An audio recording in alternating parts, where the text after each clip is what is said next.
இன்னொரு காலத்தில் சோனபுரின்ற ஊரில் 2 இசைக்கலைஞர்கள் வாழ்ந்துட்டு வந்தாங்க.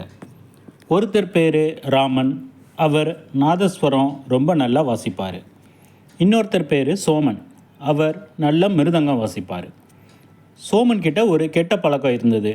அது என்னன்னா, சோமன் எப்போதும் தற்பெருமை பேசிகிட்டே இருப்பார். அந்த கிராமத்தில் நடக்கிற எல்லா வீட்டு விசேஷங்களுக்கும், கோவில் திருவிழாவில் நடக்கிற கச்சேரிக்கும் ராமனையும் சோமனையும் தான் கூப்பிடுவாங்க.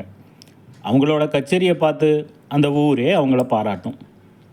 ஆனால் அவங்க என்ன தான் திறமசாலியாக இருந்தாலும் விழாக்களுக்கு அவங்கள கூப்பிட்றவங்க விழா முடிஞ்சதும் கொஞ்சம் பணம் தான் கொடுப்பாங்க.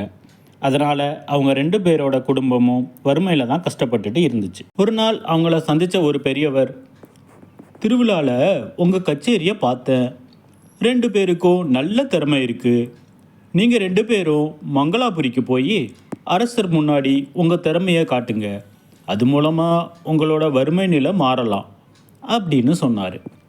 அடுத்த நாளே ராமனும் சோமனும் மங்களாபுரி அரண்மனைக்கு போய் அரசரை பார்த்தாங்க. அரசருக்கு வணக்கம் சொல்லிட்டு தங்களை அறிமுகப்படுத்திக்கிட்டாங்க. அந்த அரசருக்கு இசையில் ஆர்வம் அதிகமாக இருந்ததால் அவர் ராமனையும் சோமனையும் இசைக்கருவிகளை வாசிக்க சொன்னார். அவங்களும் அரசர் முன்னாடி நாதஸ்வரமும் மிருதங்கமும் வாசித்தாங்க. அவங்களோட இசையை பாராட்டின அரசர் ராமனுக்கும் சோமனுக்கும் கொஞ்சம் தங்க நாணயங்களை பரிசாக கொடுத்தாரு. அவங்களும் மகிழ்ச்சியோட அரசருக்கு நன்றி சொல்லிட்டு அங்கேருந்து கிளம்புனாங்க.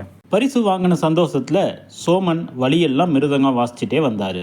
ஊருக்கு திரும்புகிற வழியில் ஒரு காடு வழியாக போக வேண்டி இருந்துச்சு. அங்கே ஆள் நடமாட்டம் அதிகமாக இருக்காது. அதனால் ராமன் சோமன் கிட்ட, நீ கொஞ்சம் மிருதங்கம் வாசிக்கிறத நிறுத்திட்டு அமைதியாக வா, இல்லைன்னா சத்தம் கேட்டு திருடர்கள் வந்துடுவாங்க அப்படின்னு சொன்னார். அதுக்கு சோமன், நான் இன்னைக்கு ரொம்ப சந்தோஷமாக இருக்கேன், அதனால தான் மிருதங்கம் வாசிக்கிறேன். அரசரே என்னோட இசையை கேட்டு மயங்கிட்டாரு. திருடர்கள் வந்தால் கூட என்னோட இசையில் மயங்கி நம்மளை எதுவும் பண்ண மாட்டாங்க அப்படின்னு தற்பெருமை பேசிகிட்டே மிருதங்கத்தை தொடர்ந்து வாசிச்சுட்டே வந்தார். ராமன் சொன்ன மாதிரியே சத்தம் கேட்டு திருடர்கள் வந்துட்டாங்க. அவங்க கத்தியை காட்டி ராமன் சோமன் 2 பேர்கிட்ட இருந்தும் அரசர் கொடுத்த தங்க காசுகளை பறிச்சிட்டாங்க. சோமனுக்கு அப்போ தான் தன்னோட முட்டாள்தனம் புரிஞ்சது. அவன் ராமன் கிட்ட, நீ எவ்வளவோ சொல்லியும் நான் தான் கேட்கல.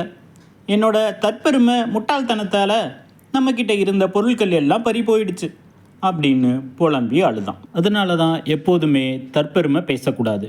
அதோட எந்த இடத்துல எப்படி நடந்துக்கணுமோ அப்படி நடந்துக்கிறது தான் புத்திசாலித்தனம்.